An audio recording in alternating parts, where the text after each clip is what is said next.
quan la gent es posa molt sèria no m'interessa, saps?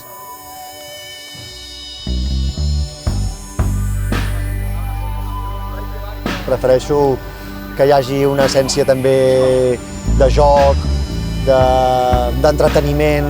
Hi ha altres tecles dintre del fet artístic que crec que han de ser superimportants, a part de la crítica o a part de la reflexió o a part de tal.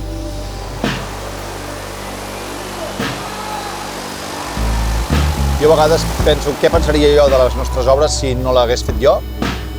Sí que percebo aquest cinisme i a vegades em molesta, perquè a mi hi ha peces que recolzin en lo cínic del joc, a vegades em distancien i inclús m'enfaden, perquè sento que